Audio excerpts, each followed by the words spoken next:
এবার আসো endoplasmic reticulum. তাহলে এন্ডোপ্লাজমিক রেটিকুলাম সম্পর্কে আমরা অলরেডি বিস্তারিত জেনে আসছি। দেখো তাহলে আবিষ্কার কি করে, 1945 সালে এটা আবিষ্কার হয়।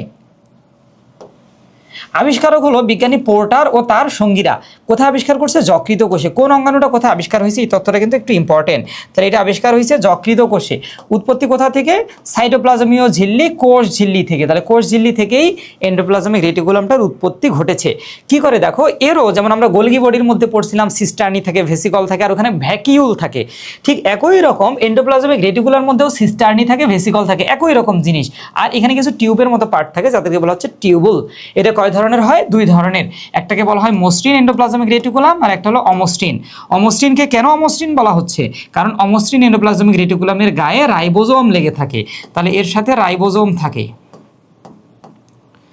রাইবোজোম থাকে, আর মসৃণের সাথে কোনো রাইবোজোম নাই। হ্যাঁ, তাহলে এই যে ছবিগুলো দেখো, ছবিগুলো দেখলে বুঝতে পারবা।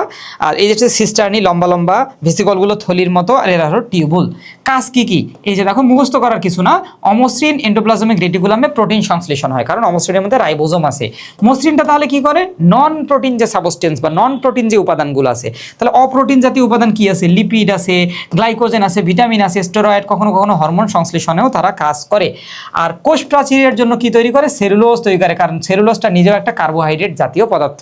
তুমি তাহলে পড়াটাকে গুছাও, সেলুলোজ মুখস্থ করো না, তুমি মুখস্থ করো যে কার্বোহাইড্রেট তৈরি করে। সেলুলোজ তো নিজেও এক ধরনের কার্বোহাইড্রেট, তাই না? আবার এই যে গ্লাইকোজেনও একটা কার্বোহাইড্রেট, কিছু ভিটামিন, স্টেরয়েড, এরপর হরমোন। হরমোনগুলো সাধারণত প্রোটিন, কিন্তু হরমোনের মাঝে মাঝে নন প্রোটিন কিছু উপাদানও থাকে। তাহলে ওই উপাদানটা কারা তৈরি করে?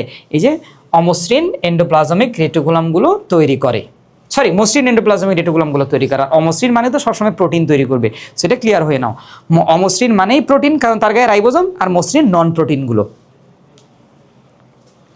ওকে, এই যে এখানে তোমরা দেখতে পাচ্ছ গোলগি বডি, এবং গোলগি বডির পাশে এন্ডোপ্লাজমিক রেটিকুলাম। তাহলে এন্ডোপ্লাজমিক রেটিকুলাম যে প্রোটিনটা তৈরি করে দিবে রাইবোজোম সহকারে, ওই প্রোটিনটাই পরবর্তীতে গোলগি বডির মাধ্যমে প্রবাহিত হয়ে কোষ ঝিল্লির দিকে চলে আসবে। একে বলা হয় ট্রান্স গোলগি নেটওয়ার্ক।